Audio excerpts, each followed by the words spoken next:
As much as it pains me to say this, with 5 races to go, I think it's probably over. Unless Max Verstappen doesn't finish in the points or retires from a race, then I don't think Lando Norris will be able to do enough to win the title this year.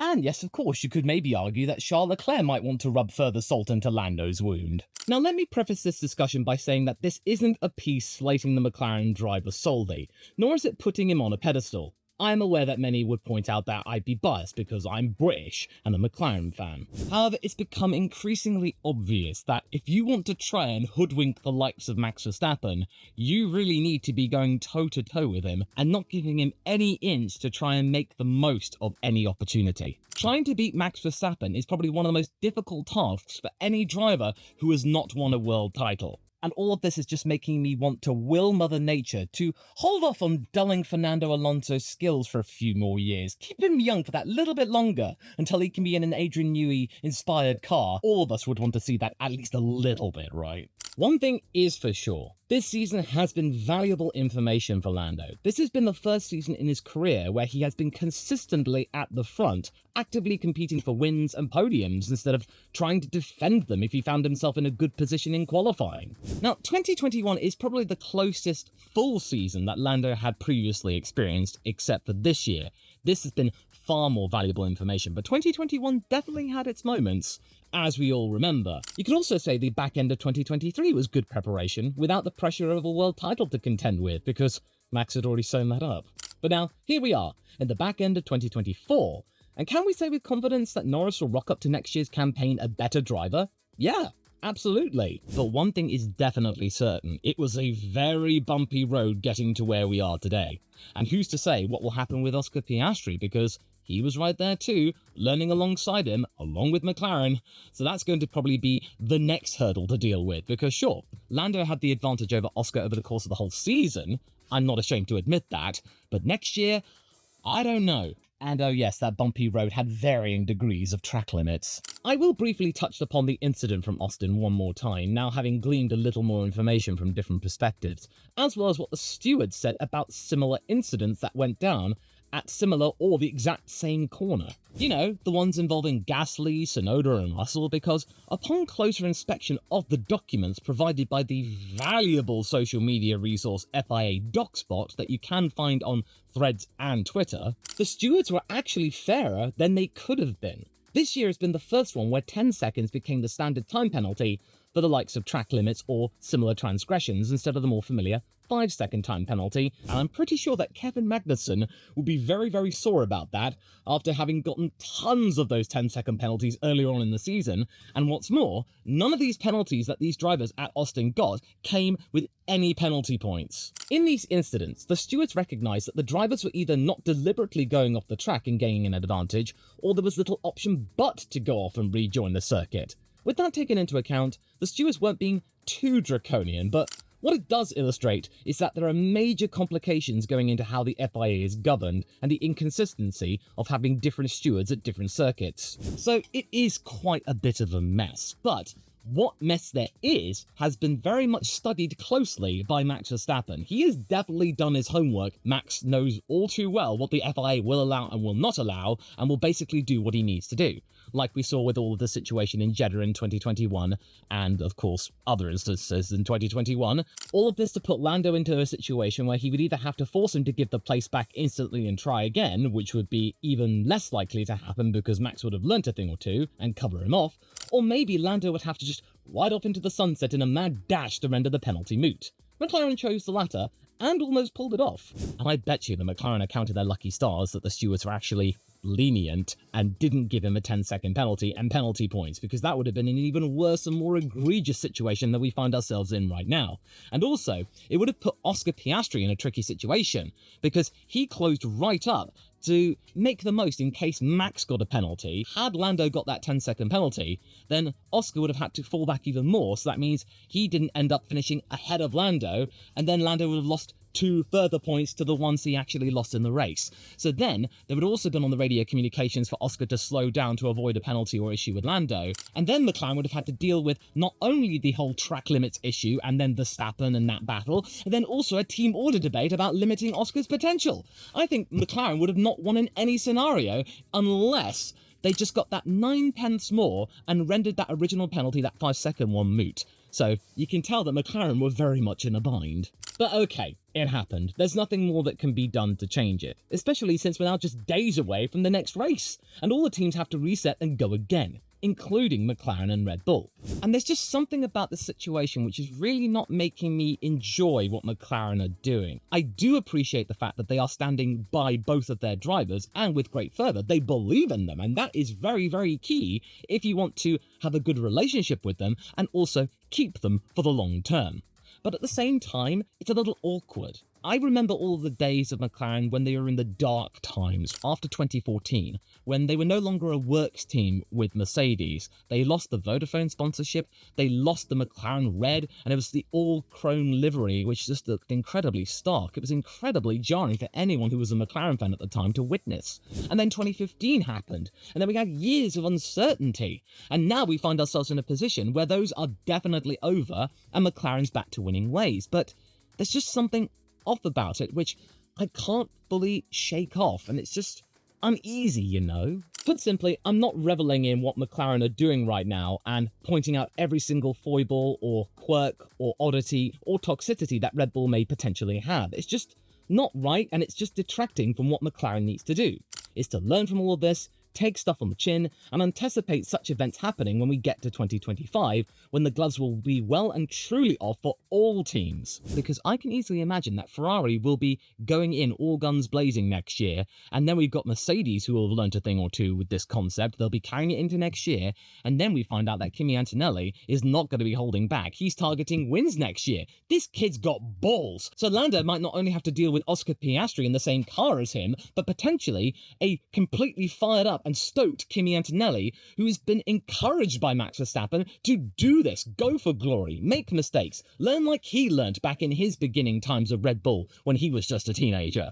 So, yeah, Kimi, watch out for that kid, it's gonna be crazy. But in this present situation, which will inevitably become outdated by Sunday night after we find out what happens in Mexico, Lando Norris has lost 5 points to Max Verstappen at a time where he should be gaining them. And at this rate, with 2 sprint races left and 5 Grand Prix remaining, Lando's surplus over Verstappen in terms of points needs to be in the double figures every time in order to take the crown, around about 11 points more per weekend. That is a tall order for any driver. In fact, you could arguably say that Charles Leclerc is doing a better job than Lando Norris in terms of taking points away from Red Bull. And if this performance from Ferrari in Austin is sustained throughout the remainder of the season, and it turns out that actually they didn't bring any upgrades to Austin at all, it just worked really well this track with that car, when they actually do bring upgrades, which hopefully do work, then Ferrari might not only be taking points away from Verstappen, they might be taking points away from McLaren and take the complete widget,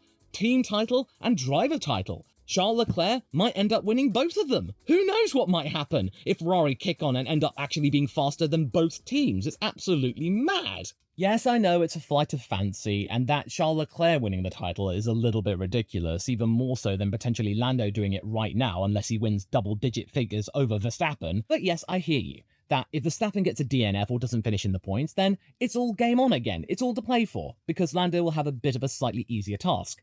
But conversely, if Lando has an issue where he doesn't get in the points or retires, then that's definitely game over, and then Charles Leclerc can then take a swing. But am I saying that Lando Norris stands no hope against Max Verstappen ever? No, not at all. That battle he had with Max in Austin was much more nuanced and impressive than the one they had in Austria, because back then, neither driver had a meaningful measure of the other when it came to battling for the lead or for a top position, where the result mattered considerably. Because you got to understand, even Max Verstappen, who's been through the ringers many times, including with the likes of Lewis Hamilton, didn't really know much when it came to full-on competitive action with Lando Norris, because in terms of their junior careers, they sort of slipped each other by. That's why whenever you see Charles Leclerc and Max Verstappen dueling it out, there was that connection to their days in karting.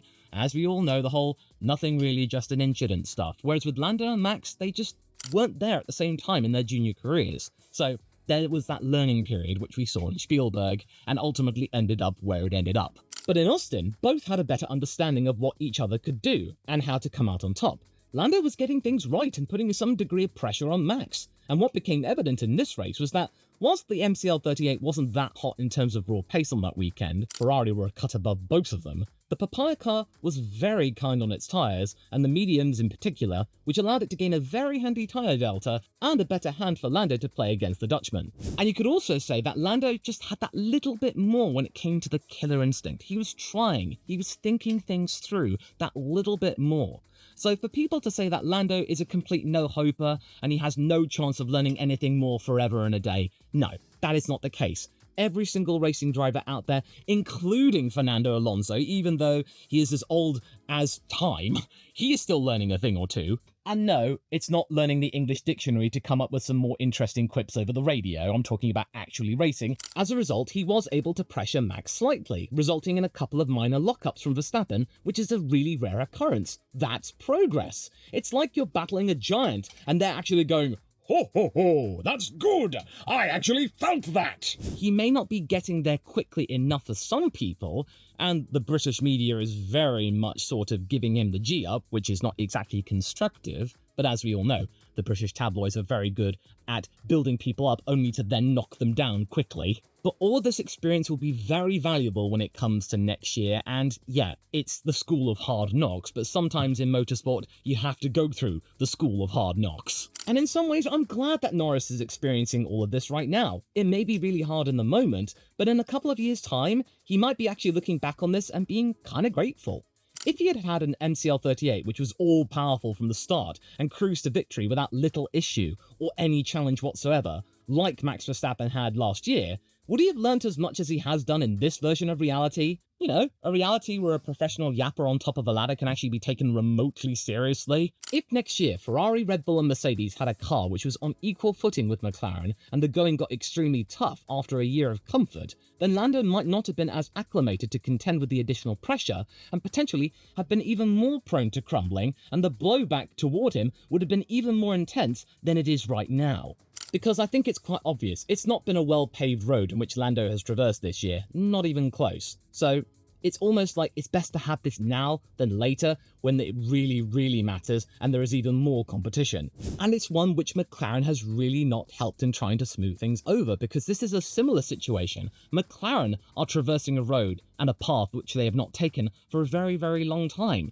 It's been even longer than the likes of 2012 since McLaren have been really in contention for a world championship which went all the way to the final race in Abu Dhabi. The last time you could say that happened was back in 2010 when Lewis Hamilton and Jenson Button were their main charges. In 2011 and 2012, they weren't really figuring that much all the way to the end. It was mostly the Red Bulls and Fernando.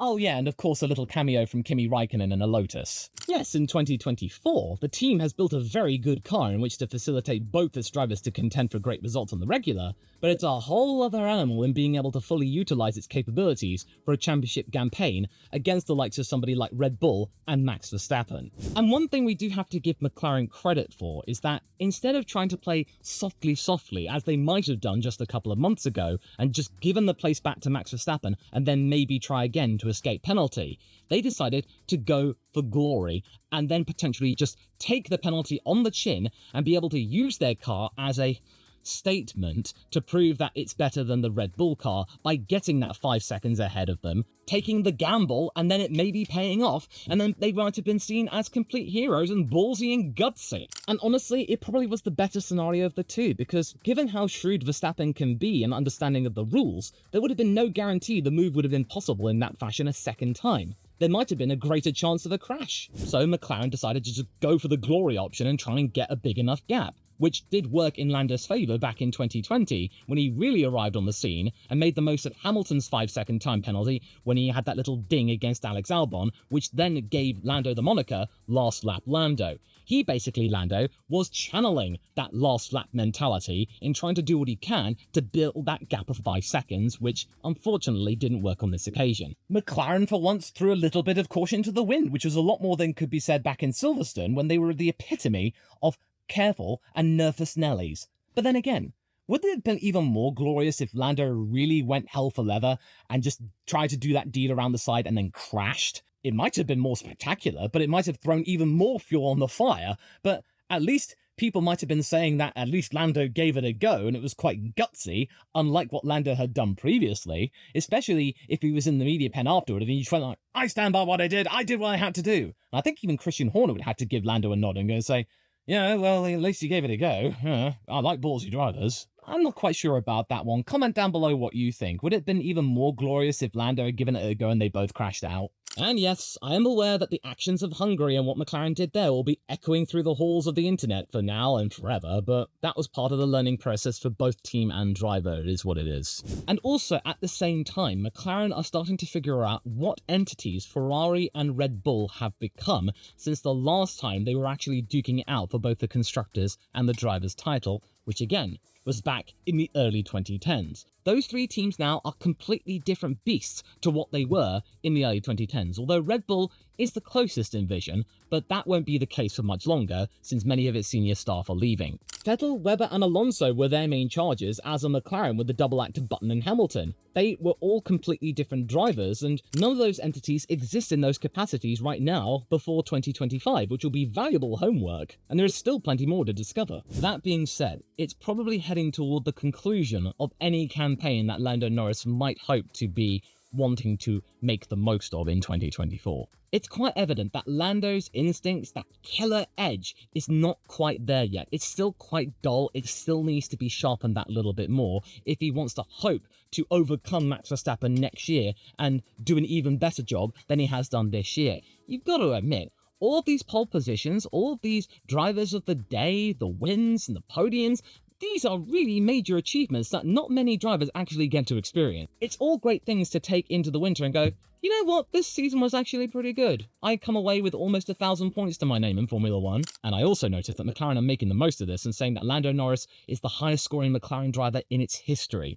Although it doesn't really take into account that inflation, like in the environment in terms of the economy, is very evident for Formula 1 because points that were earned in the 70s are nothing to what you can earn right now, even though the fastest lap point is departing from us next year, which I do find a little bit of a shame. But I don't think this is the end for Lando in terms of his career at all. But he does need to have more of those on-track battles, as well as working his brain in terms of critical thinking amongst Verstappen and Leclerc, if he wishes to try and surpass them, as well as maybe Hamilton, should he settle into Ferrari with little difficulty next year. And then there is the situation regarding Oscar Piastri. I'll keep this next section short because I know that many people will come out and say, oh, you're just saying that because you're an Oscar fan. Yeah, I am an Oscar fan, but Lando over the course of the season has been the better driver. Although the argue can be said that next year, McLaren will be in an even more difficult spot in terms of which driver are they going to prefer.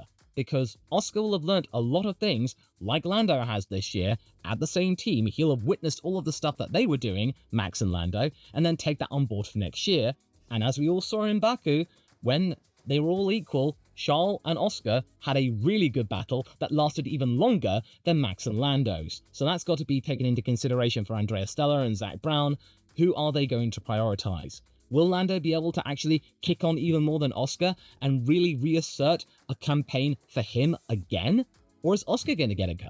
That's something that we really need to wait for, and I cannot stress enough that if you're getting weary of Formula 1, just hang in there for one more year. Next year is going to be mega. But if you're thinking that I'm just going to condemn Lando Norris to utter failure for the rest of his Formula 1 career, no, I'm not going to do that, because he's not even 25 yet. We need to remember that. Because of course, Norris has plenty of examples to illustrate that he is not the finished article, not just in terms of racecraft, but also when it comes to what he says off the track, which have not made him a popular soul within the worlds of F1. You know, the whole driver-car debate re Lewis Hamilton and the comments that he said about him a few years ago, those have come back to bite him hard, so I think maybe Lando might want to clarify that and maybe walk it back a little. Because yeah, who's got the fastest car now? It's not one of his finest moments. And you might argue that Max at 24 was more polished than Norris was at 24, but Max had far more time in which to make mistakes within the confines of Formula 1 and weathered the storms of criticism which came his way. Because do you recall the period between 2017 and 19 where the world's press went crazy in condemning Verstappen's driving and bestowing him the title Crash Stappen? Did that get to him? Okay, sometimes. For the most part, he was relatively calm and kept his cards close to his chest, but you did get the occasional moment where he did take a jibe and did tell people to foxtrot Oscar, and Yeah, and I'm not talking about Piastri learning how to dance. Lando now is in a similar position to what Max was in, where he's in the middle of a media frenzy and barrages of vitriol are aimed at him, many quick to bring him down. But Lando can take comfort in weathering this inclement period in his career and coming out of it all the better. Sure, I don't think he's going to be winning the championship this year, but he is going to have learnt so much in having a car which can go toe-to-toe with Verstappen. Not many drivers out there get the chance to have relatively equal machinery to Red Bull and Max Verstappen and be able to actually earn his respect somewhat, although a lot of the stuff that McLaren have been doing in terms of the off-track stuff, the comments, the quotes, it's not exactly earning the respect of Verstappen, and in fact, it's actually making me think more and more of the comments that Verstappen has been making that maybe he's starting to respect Oscar Piastri slightly more, because I recall a comment he made not too long ago saying that Oscar was too good for being the second driver at McLaren. It almost sounded like a little bit of flirting in a way from Max, that maybe he's sort of looking away from Lando and looking at Oscar for the future. Unless, of course, Lando kicks on for next year and really comes into business. But nevertheless, it's still making me think that maybe Oscar Piastri in the fullness of time, should Max Verstappen remain in Formula 1 through the end of his 2028 contract, could be the ultimate rival, the Prost to Verstappen's Senna. And that is something I talk more about in this video here that you can go and watch right now. And no, I'm not completely negating this argument I've talked about today, but it's just another point of discussion. So go and check that out.